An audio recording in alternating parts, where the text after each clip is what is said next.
McCade, congratulations. During my question is kind of during your start, it looked like you had all of your pitches working at some point during the start, but not necessarily, I guess, all of them together. Is that kind of what kept these hitters off balance during all 5 innings? Yeah, definitely got a couple things working, but at times it wasn't. So I think that definitely played a part in keeping them off balance, but was just trying to work through each pitch and stay on them. So, Tom?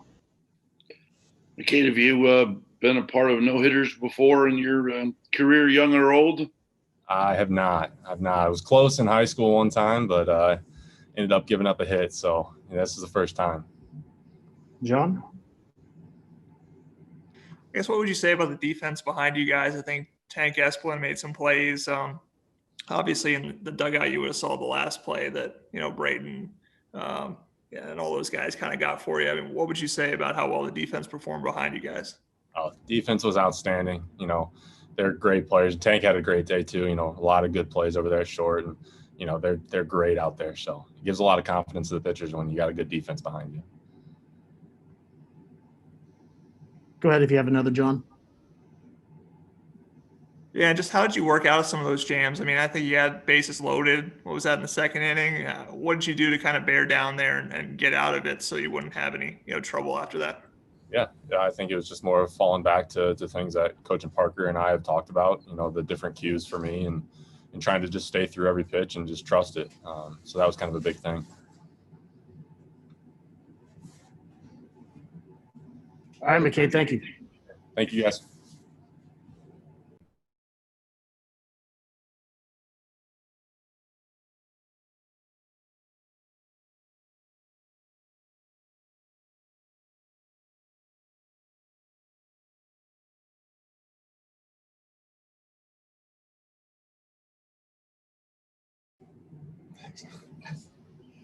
All right, we'll start up with Coach Jeff Mercer. Again, please let me know if you have a question by using the chat or the raise your hand feature. We'll start off with Carl and then go to Tom. Coach, congratulations on the win and the combined no-hitter. Thank you very much. So I guess just talk a little bit about what I guess Braydon Tucker, what he was able to do over those 4 innings to accomplish and complete that no-hitter. Well, he was able to get his sinker to both sides of the plate. And when you talk about fastball command, but the sinker is obviously a bit of a unique pitch. So the sinker away, when you get guys out over the plate, the ability to get the sinker in, and then it really expands the plate for guys because now they feel like they have to speed up to get to the bottom half of a sinker on the inner half, and then it opens up the outer half again. So you could see some swings that they were really exposed to. It's because he could get the sinker to his arm side of the majority of the righties in their lineup, and he could get in with the sinker to the lefties as well. And he's obviously been a good pitcher for us in the past, and he's certainly talented enough, and a guy that we're going to lean on as we go down the stretch. But did a great job. The slider was good. It was a tight pitch, and the changeup was a nice mix as well. But to me, watching from the side there, obviously Justin's managing. Justin knows better than I do, but the ability to get the sinker in really opened up the plate for him throughout the course of his outing. Tom and then Ari. Jeff, McCade had to work through a whole bunch of walk issues and a lot of traffic on base, but found his way to get through it all. What did you think of his perseverance in getting innings done without any damage? Yeah, you're exactly right. You're going to have some clutter. Hopefully you don't have via the walk like that, but you're going to have to pitch with guys on base. We talk about it as a staff all the time, and you got to be able to hit with runners on base, and you got to be able to manage runners on base when you get in those positions on the mound. And he did that. He did enough. He was tough enough. He competed enough. He located enough to find his way out of those situations. And that's the mark of a guy who's growing up and maturing, and a guy that we have confidence in. But yeah, you're exactly right. The clutter's not ideal, but life's tough and situations are tough, and you got to find a way to manage it. You can't roll over. You can't pout. You can't give in. It is what it is. And it takes what it takes to get through it. And McCade had enough to get through today. Go Ari and then John. Coach Mercer, can you talk about the conditions out there with how wet it was? Obviously, Illinois made 2 of the oddest errors, I'll call it, you've ever seen? Probably because the ball was so wet. How did you manage with your team to get through that? If you struggled on defense, obviously last week, and you had one of your better nights tonight when it was among the wetter nights. Yeah, defense is in many ways an attitude and mentality, just like everything else in sports at a high level is. And when you're confident, when you attack, when you play downhill, you seem to make better plays, shockingly. And when you're back on your heels and you're apprehensive and lack confidence, then you're going to struggle. And the conditions can be a part of that at times, but a lot of times the way that you approach and the perception of the moment is going to have more of an impact than anything else. So I thought our guys played with great energy. Thought they played with great pace, played downhill and aggressive and tough, and made a lot of really nice plays for the staff today. So, the turf was wet, but it didn't really rain through the day. And so ball skipped. You saw Greenett slide past second base on that stolen base that he had and slid past it. And, some of those things are going to happen. You see some of the blocks by Colin early, the ball's hitting and skipping. Colin doesn't miss many blocks. And so it was a part of it, and you have to learn to manage it. And like I talked about before, you have to persevere through those things. And we did. And some of the errors that they made are, it's part of the game. I didn't feel like the weather conditions, it was warm enough and it didn't rain during the game to impact that. But it certainly was something that we had to manage. John, Tom, then we'll wrap up with Carl. Oh, that last play, Tank Esplin seemed to have a pretty nice play getting, the double play. And then obviously Kip Fugers being able to reach out there and grab it. Have you seen that from those two freshmen in practice? Obviously we've seen Kip with the bat a little bit, but defensively, I mean, is that kind of what you expect from them? Well, Kip has been terrific defensively in practice. He's shown that. And so we felt really confident with him defensively. And Tank's been a really talented player. And I'll be honest, he's had some good days defensively and some not good days defensively, but we felt like today was an opportunity for him. We did have confidence in him to do that. I know he's capable of being that level of a defender. There's no doubt in my mind that he's capable of being that level of defender. And today he was. He did a really masterful job defensively. He was outstanding. I mean, he played game-changing defense in many ways, and we were just so happy and very proud of him. He did a great job. Tom and then Carl. Jeff, you've been around the game a long time, but catchers have a different mentality sometime. What do you think Colin enjoys more, catching a no-hitter or that walk-off from last night? I think those are it's tied for first place. He is such a selfless person. He cares so much about his defense, and I know last night he was happy for the win. I think he was probably more happy that we won than it was just him. I know it sounds like coach talk, but he's just that kind of guy. He cares so much about the team. He cares so much about success. You don't work as hard as he works defensively to sculpt himself and make him such an elite defender without caring about those around you and supporting a pitching staff. So really a heck of a couple of days for Colin, both individually and collectively as part of the group. I know that the look on his face, the smile on his face, how excited he was after the no-hitter, it looked very similar as to last night. I would imagine he probably felt very similarly.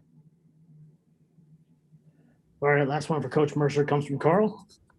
Coach, you guys, the team faced the minimum through the first 3 innings, and then broke out for 4 runs in the 4th inning. What was different the second time through the order for the offense that really got them going? Yeah, it's a great point. The fastball had more life upward than we expected. We knew he was going to be pitched up. We knew that the spin rate was going to be decent. It was just better than we anticipated. And so it took a moment to kind of get our way through that. And then I thought Drew set the tone, his second at bat, where he hits that hard line drive to the wall and left. And all of a sudden it was like, okay, we can get on top of this. Actually, Coach Simmons brought the guys up before that inning and said, all right, second time through, we have to make an adjustment. I don't care if you chop the ball on top of the plate. We have to get on top of the fastball. We will not change the game if we don't make a true adjustment. There's a difference in talking about in the scouting report in the meeting before the game saying, hey, you got to get on top.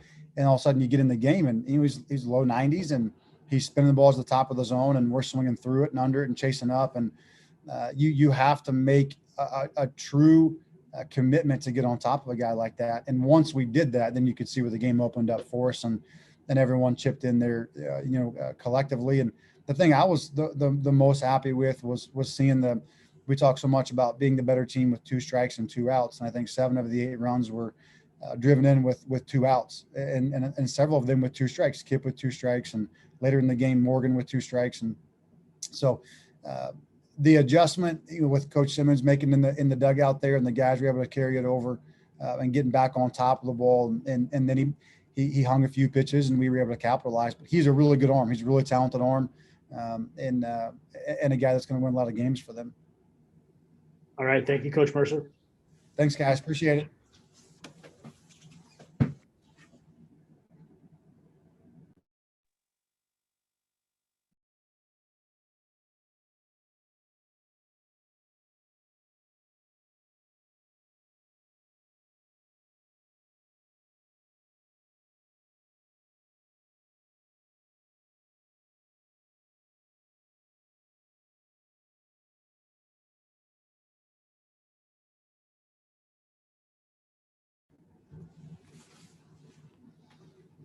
All right. We have pitcher Braydon Tucker. If you have questions, please let me know in the chat or by using the raise your hand feature.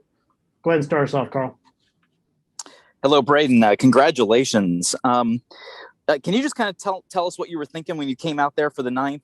What was going through your head, and what was your plan to attack that last inning?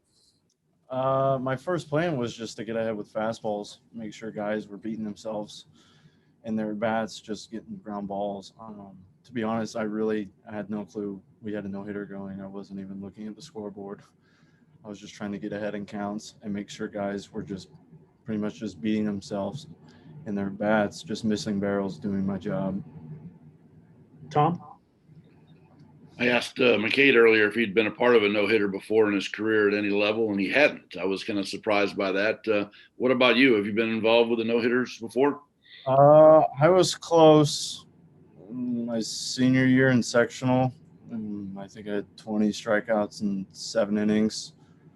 But, yeah, other than that, no, I haven't been that close. Actually, no, one of my buddies in high school, Luke Lancaster, had one my junior year. John? And so you said you really weren't aware that maybe you guys were approaching that. So, I mean, on that last, play that goes kind of past your hand and then Tank gets behind you and, gets the double play. I mean, what were you thinking as that whole sequence was going? And were you surprised he was able to complete that play? Honestly, I thought it was up the middle. I didn't know we were in a shift, but turning around, seeing Tank was right there in the middle, that ball kind of brought him back a little bit, and he had the toe drag, and he barely got the bag. I heard him get it, and then Kip's stretch and pick was just timing, good timing. Everything was well put together. I think pretty much it was meant to be for them. Them 2 freshmen, I think they had a good connection out there tonight. All right, last one for Carl, and then Tom. Braydon, were you kind of pitching to contact given the lead that you had when you came into the game? Yeah, I was really looking ahead, like to get ahead in counts early, and then just looking for guys who were going to be out front, trying to get them to chase things down off speed. But I was trying to miss barrels, just trying to get weak contact. So try to keep it in the infield. All right, wrap us up, Tom. Okay. Braydon, how's your confidence level been this year so far? It's been kind of a start and stop type routine for you so far. And how good did it feel to have a good solid outing tonight? It felt good to be back out there for an extended amount of the time during the game. It's the longest I think I've gone in a while, but I don't know how many pitches I threw. It just felt relieving knowing that I can still go that long. But I don't even know how to describe it. It just felt like amazing just to get back there because I know I've been working my tail off to get back.